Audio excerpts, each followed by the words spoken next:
Olá, sejam muito bem-vindos e bem-vindas. Eu sou Cláudia Guadanin e hoje o tema da nossa conversa é a diferença entre o pedido de isenção de imposto de renda administrativo, que pode ser feito de forma independente pelo próprio contribuinte, e o pedido por meio de um processo judicial, feito por um advogado.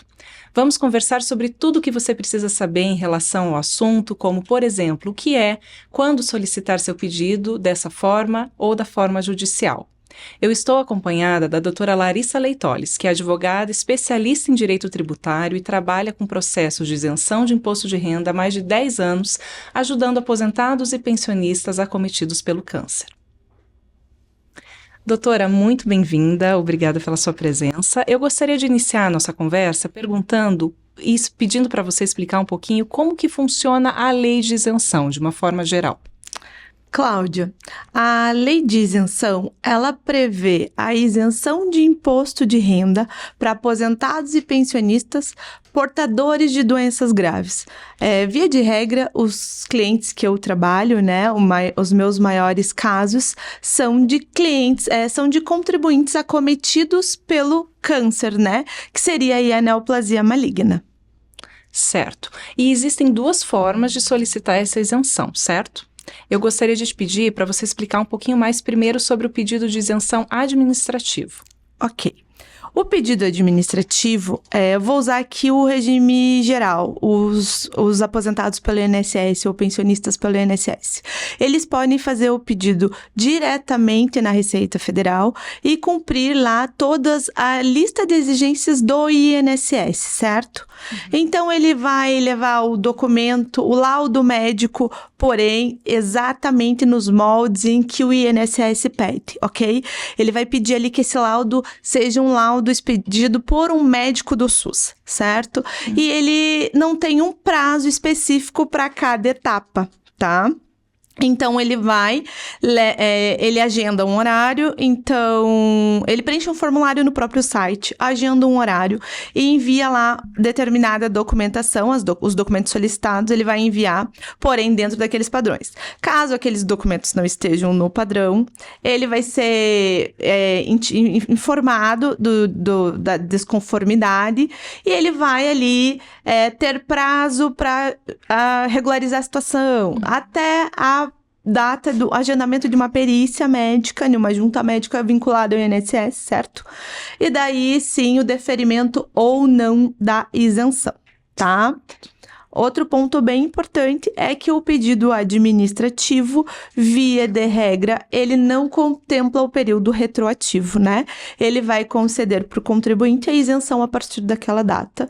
E uma outra peculiaridade que eu acho que a gente vai falar mais para frente, que eu vou explicar, é a questão do prazo de validade desses pedidos. Mas depois daí a gente vai conversando, acredito que seja a pergunta posterior. Isso, tá na sequência. Antes disso, eu queria te perguntar um pouquinho sobre as características do pedido de isenção judicial. O judicial, o que acontece, né? Eu falo sempre para o meu cliente, a tua maior dificuldade é o especialista em que você vai se sentir seguro em confiar o seu processo, certo? Então, por exemplo, hoje o cliente me procura, a gente marca um horário, agenda uma reunião, a minha equipe vai agendar uma reunião comigo para ele, certo? Eu vou entender o caso dele, eu vou querer saber ali se ele é aposentado ou pensionista, desde quando, né? Qual foi a doença que ele foi acometido, e eu vou ali fazer já essa entrevista com ele, vou pedir os documentos que eu vou precisar para poder dar entrada nesse processo. Então, no pedido judicial, o trabalho é do advogado, né? O trabalho do contribuinte vai ser encontrar um especialista em que ele sinta confiança, que eu sempre sugiro que procurem um especialista em direito tributário, né? E ali a gente vai fazer a relação dos documentos e a avaliação desses documentos também, que é um quesito bem importante. Certo. E como que o advogado faz o pedido de isenção judicial? Como que é o processo? Ele funciona assim, partindo dessa entrevista eu vou assinar a procuração e contrato, então ali eu vou pedir pro meu cliente os documentos que eu vou precisar para o ajuizamento dessa ação. RG, CPF, comprovante de residência, contra-cheques ou olerites, né, depende aí da localidade que o contribuinte esteja nos ouvindo, assistindo esse podcast conosco. A gente vai pedir ali um demonstrativo, então, de recebimento da pensão ou aposentadoria. Legal aqui também é que é possível a isenção de imposto de renda sobre os rendimentos da previdência privada, independente se for um salário complementar ou se for aquelas previdências privadas de banco, fundo PGBL, VGBL, ele também vai ter direito à isenção dessas previdências, tá? Desde que seja aposentado ou pensionista ali com uma doença grave. E daí a gente vai vai criar uma petição inicial, que nada mais é que o quê? Contar para o juiz essa história, né?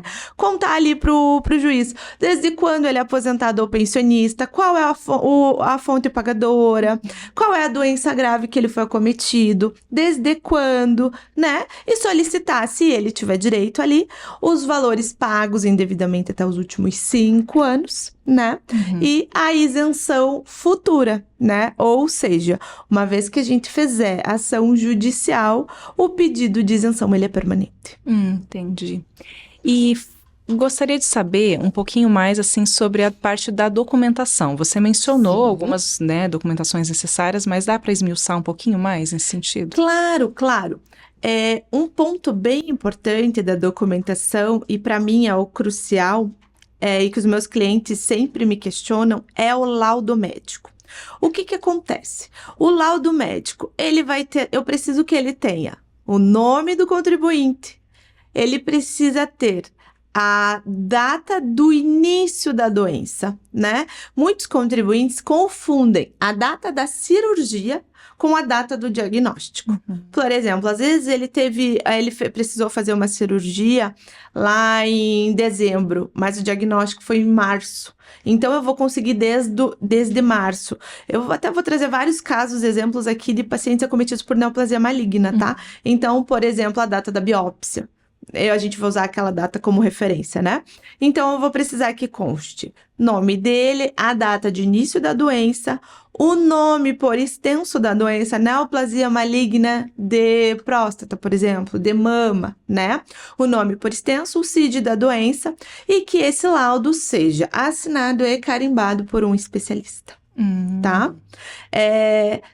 Outro ponto do laudo que eu acho que é bem importante os contribuintes terem conhecimento é que quando a gente fala em laudo médico atualizado, eu não estou dizendo que eu quero que o médico ateste que ele está com a doença agora, mas sim que aquele laudo tenha sido expedido agora com aquelas informações anteriores, né? Anteriores. Isso. E mais alguma especificidade sobre o laudo médico que você queira destacar?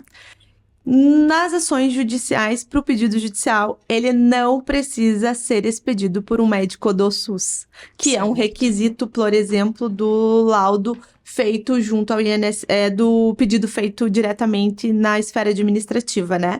Que vai ser necessário que o laudo seja expedido para o médico do SUS. No processo judicial, não. Pode ser do seu médico particular mesmo, só é necessário que ele seja um especialista. Certo, interessante. A pergunta que pode surgir também da pessoa é dizer, eu já estou curado, já estou curada, né? Mesmo assim, eu posso solicitar a isenção? Cláudia, essa é a pergunta que eu mais recebo, né?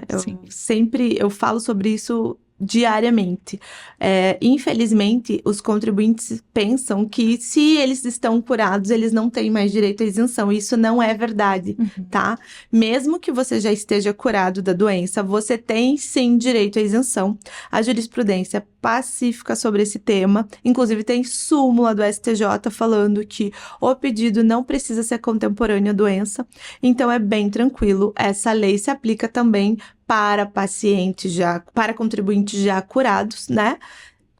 Tendo aí o contribuinte apenas o ônus de comprovar que já foi acometido. Certo. Então, pela nossa conversa, acho que dá para concluir que é muito mais vantajoso fazer esse processo com o acompanhamento de um advogado do que de uma forma mais solo, né, dentro do processo administrativo. Sem dúvidas, principalmente pelo eventual transtorno desse pedido na esfera judicial ter um prazo de validade, o que é bem comum, que ele tenha prazo de validade ali entre 2 e 5 anos, tá? Eu vi concessões administrativas permanentes pouquíssimas vezes, tá? Pouquíssimas. Mas eu sou procurada diariamente por contribuintes que fizeram e agora está encerrando o prazo. E quando foram fazer novamente o pedido, já não estavam mais com a doença ativa. Então, tiveram aí o pedido indeferido, mesmo já tendo tido a isenção. Tá. Certo. Então, para mim, a grande diferença e a vantagem do contribuinte procurar um especialista é isso.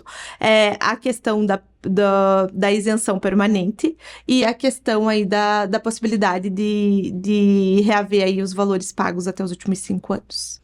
Doutora Larissa, muito obrigada pelos esclarecimentos. Acho que foi uma conversa muito interessante, né, do ponto de vista de informação. E se você chegou com a gente até aqui, a gente quer agradecer muito e dizer que se você tem mais dúvidas, quer saber mais informações sobre como conseguir a isenção do imposto de renda, entre em contato com a nossa equipe por meio do link que vai estar disponível na descrição do vídeo. Muito obrigada.